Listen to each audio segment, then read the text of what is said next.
राम राम दोस्तों। तो होली का त्यौहार पास आ गया है। तो आइए आज हम जानते हैं कि इस होली के पर्व को क्यों मनाया जाता है। ये तो आप सब जानते हैं कि इस होली के त्यौहार में बुराई पर अच्छाई की जीत हुई, भक्त प्रहलाद के भक्ति की जीत हुई।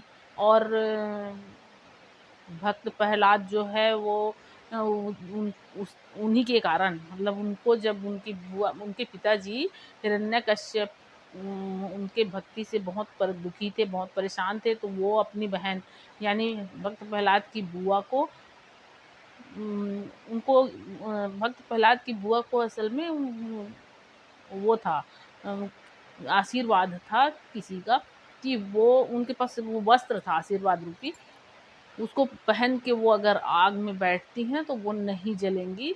ये उनके पास आशीर्वाद रूपी एक वस्त्र था। तो उसी वस्त्र को पहन के और होलिका जो है वो भक्त प्रहलाद को हिरण्यकश्यप के कहने से वो आग में बैठ जाती है। लेकिन भक्त प्रहलाद की जीत ऐसे होती है कि भक्त प्रहलाद सुरक्षित रहते हैं और होलिका जो उनकी बुआ है वो जल जाती है। तो ये बुराई पे अच्छाई की जीत और भक्ति की जीत होती है भक्त प्रहलाद की। उसके कारण भी इस होली को, मतलब उनके उनके कारण इस होलिका दहन को मनाया जाता है। लेकिन इसका एक और कारण है। इसका कारण और ये है कि जब भोलेनाथ तपस्या में लीन हो जाते हैं, तपस्या में बैठ जाते हैं, तो इंद्र आदि सब बहुत चिंतित हो जाते हैं। क्यों? क्योंकि इंद्र को, सारे देवताओं को ताड़कासुर नामक दैत्य बहुत परेशान करता है और उसका वध भोलेनाथ के संतान से ही होना रहता है।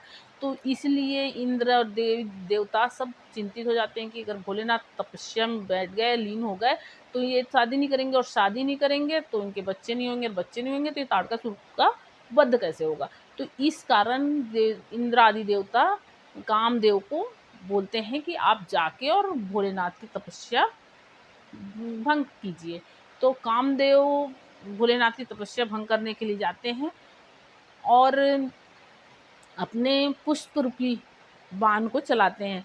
तो वो पुष्प रूपी बाण जो है वो भोलेनाथ के तपस्या को भंग कर देता है, और भोलेनाथ मतलब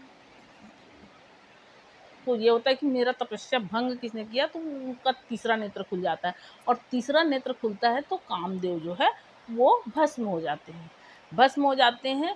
और भस्म हो जाने के बाद फिर सब देवी देवता और इंद्रदेव सब भोलेनाथ को मनाते हैं।